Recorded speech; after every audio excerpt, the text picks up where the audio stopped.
रामगढ़ के जो पासवान जाति के लोग हाँ। पूरे बसपा के साथ है एकदम एकदम एकदम एकदम इम्पैक्ट है। हाँ एकदम चिराग पासवान का कोई इफेक्ट कोई नहीं पड़ रहा है। लेकिन तो पासवान समाज के लोग जो युवा नेता है, युवा लोग अपना उसको नेता मानते हैं, कहते हैं कि पासवान चिराग पासवान हमारे नेता है, और आप कह रहे हैं कि सबको वोट करेंगे। इसलिए मानता है कि उनको जानकारी नहीं है। जैसे इस जानकारी लोगों को पहुंच रही है, हम लोग घूम घूम बता रहे हैं कि भाई उप वर्गीकरण में कहाँ है बीजेपी, और बीजेपी के साथ मालिकी दे रहा है, तो उसको आप कैसे अपना नेता मानिएगा? जो आदमी समाज के साथ खड़ा नहीं है, समाज के विरोधियों के साथ मालिक खड़ा है, तो उसका हम लोग कैसे मान लेंगे कि उसको आप समर्थन क्यों करिएगा? उसे सवाल पूछिए। आप सवाल पूछने पर उनका मुंह खड़ा हो जा रहा है। मतलब कि रामगढ़ से हाथी जा रही है पटना एकदम निश्चित रूप से बहुत अच्छा ढंग से माना हुआ, बहुत अच्छे वोटों से, बहुत अच्छे मार्जिन से बीएसपी मालिक जीत रही है। कहीं कोई एक जात का वर्चस्व, एक परिवार का वर्चस्व जो स्थापित करना चाहते हैं, उनके खिलाफ जनता एक गोलबंद हो चुकी है, और हमको लगता है कि निश्चित रूप से उनको हराएगी। दोनों बिहार में 4 विधानसभा पे उपचुनाव हो रहा है, लेकिन बहुजन समाज पार्टी मात्र 2 ही विधानसभा चुनाव लड़ रही है, तरारी और रामगढ़ पे बहुजन समाज पार्टी ने पिंटू यादव का अपना प्रत्याशी बनाया हुआ है। और हम जिस तरह से गांव क्षेत्रों में आप मेरे चैनल के माध्यम से देख रहे हैं, हम ग्राउंड रिपोर्टिंग कर रहे हैं, कौन किसको वोट कर रहा है, किस समाज के लोग किसको वोट कर रहे हैं, ये आप मेरे चैनल के माध्यम से आप देख रहे हैं।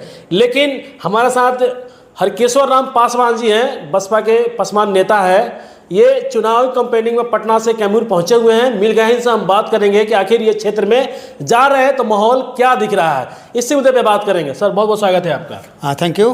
क्या माहौल दिख रहा है? आप क्षेत्र में जा रहे हैं, लोगों का रुझान क्या है? एक तरफा बीएसपी जीत रही है, कहीं कोई लड़ाई नहीं है। वजह मान ली कि ये है कि जो बसपा का जो वोट है जी इंटैक्ट है। हाँ। शेड्यूल कास्ट का और जातियों का जो वोट है, इसे पासवान मालिक हो गया, और भी जातियों का वोट है। तो जो बीजेपी और कांग्रेस ने वर्गीकरण के समर्थन में वो लोग काम किया, जिसके चलते रिएक्शन में सभी लोगों का वोट जो है बसपा को मालिक मिल रहा है। उसके आप कह रहे हैं कि पासवान आप समाज से आते हैं, और बसपा के पासवान नेता भी आप हैं, तो आप क्षेत्रों में जा रहे हैं, अपनी जाति के क्षेत्रों में लोगों से मिल रहे हैं, तो आपकी जाति के लोग क्या मतलब लोग यही पूछ नहीं, लोगों से हमसे जब डिस्कशन हो रहा है तो लोग चिराग का नाम लेते हैं। अच्छा। लेकिन जब मैं ये कहता हूँ कि चिराग से ये पूछने की जरूरत है कि जब बीजेपी ने हरियाणा में उप वर्गीकरण कर दिया तो आप कहाँ थे, आपने क्यों नहीं बोला? तो सब लोग कहे कि नहीं, ये तो बड़ा गलत बात हो गया।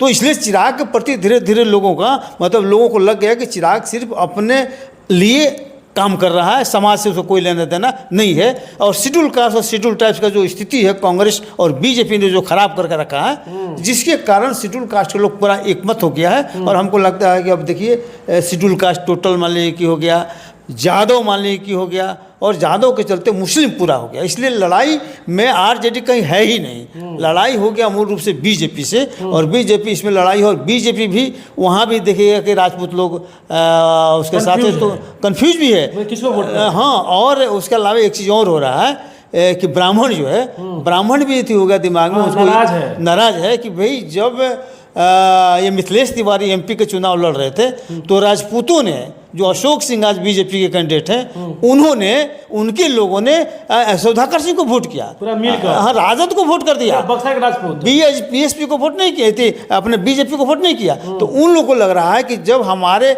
जाति का कैंडिडेट बीजेपी से आया तो उसको राजपूतों ने वोट नहीं किया, तो फिर हम राजपूतों को क्यों बीजेपी के कैंडिडेट होने पर वोट करेंगे? तो उनमें भी रिएक्शन है, और इसका लाभ सीधा सीधा बीएसपी कैंडिडेट पिंटू यादव को मालिक मिल रहा है। तो हमारी रामगढ़ के जो पासवान जाति के लोग हाँ पूरे बसपा के साथ है एकदम इम्पैक्ट है। हाँ एकदम चिराग पासवान का कोई इफेक्ट कोई नहीं पड़ रहा है। लेकिन तो पासवान समाज के लोग जो युवा नेता है, युवा लोग अपना उसको नेता मानते हैं, कि पासवान चिराग पासवान हमारे नेता हैं, और आप कह रहे हैं कि सबको वोट करेंगे। इसलिए मानता है कि उनको जानकारी नहीं है। जैसे इस जानकारी लोगों को पहुंच रही है, हम लोग घूम घूम बता रहे हैं कि भाई उप वर्गीकरण में कहाँ है बीजेपी, और बीजेपी के साथ मालिकी दे रहा है, तो उसको आप कैसे अपना नेता मानिएगा? जो आदमी समाज के साथ खड़ा नहीं है, समाज के विरोधियों के साथ मालिक खड़ा है, तो उसका हम लोग कैसे मान लेंगे कि उसको आप समर्थन क्यों करिएगा? उसे सवाल पूछिए। आप सवाल पूछने पर उनका मुंह खड़ा हो जा रहा है। तो इसलिए ले देकर स्थिति ये बन रही है कि यहाँ बहुत वोटों से बीएसपी बहुत मजबूती के साथ जीत रही है। और थोड़ा बहुत जो इंटरनल जो काम है अब मान लें कि चालू है, इंटरनल का मैनेजमेंट का जो काम है। इसका मतलब कि रामगढ़ से हाथी जा रही है पटना एकदम निश्चित रूप से बहुत अच्छा ढंग से माना हुआ, बहुत अच्छे वोटों से, बहुत अच्छे मार्जिन से बीएसपी मालिक जीत रही है, कहीं कोई लड़ाई नहीं है।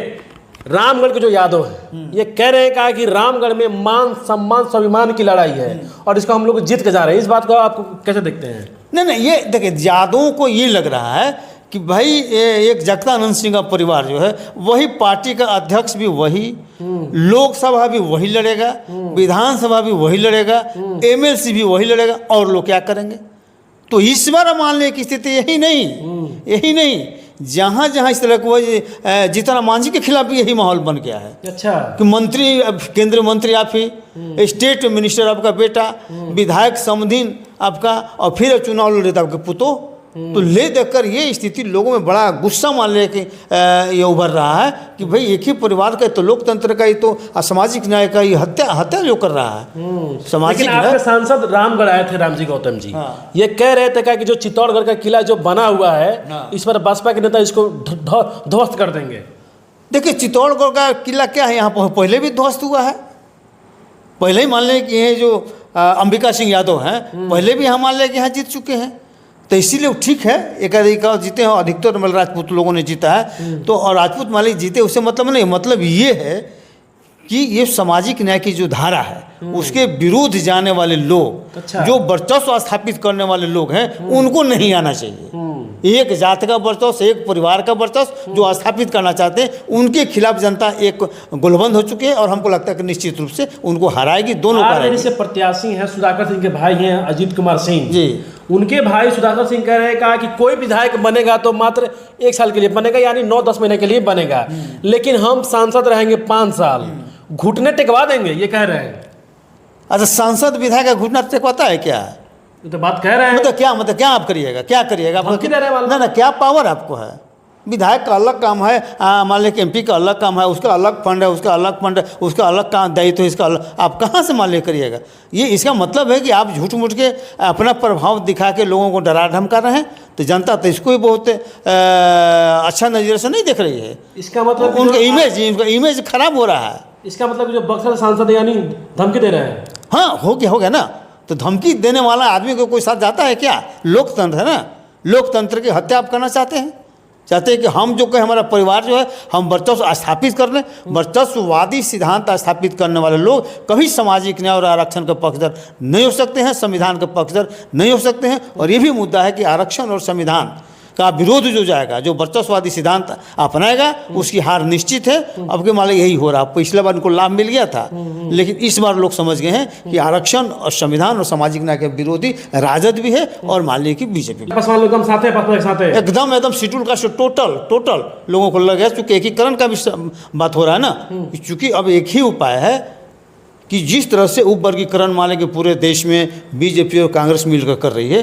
उसे पूरे देश में मान लें कि शेड्यूल कास्ट में एकीकरण हो रहा है, और उसका इफेक्ट आप देखेंगे इस चुनाव में आपको देखने का मिलेगा। और धीरे धीरे आते आते जो 2025 के चुनाव में है, आप देख लीजिएगा कि टोटल शेड्यूल कास्ट लोग एक होकर एकवट होकर वोट करेगा, बीएसपी के पक्ष में करेगा, क्योंकि बीएसपी एक ऐसी पार्टी है जो सामाजिक न्याय को संविधान के अनुरूप स्थापित करना चाहती है, और जो दूसरी पार्टियां हैं संविधान और आरक्षण लेकर सिर्फ वोट लेना चाहती है और आपके अधिकार को छीनने का काम करती है। चलिए सर, बहुत बहुत धन्यवाद।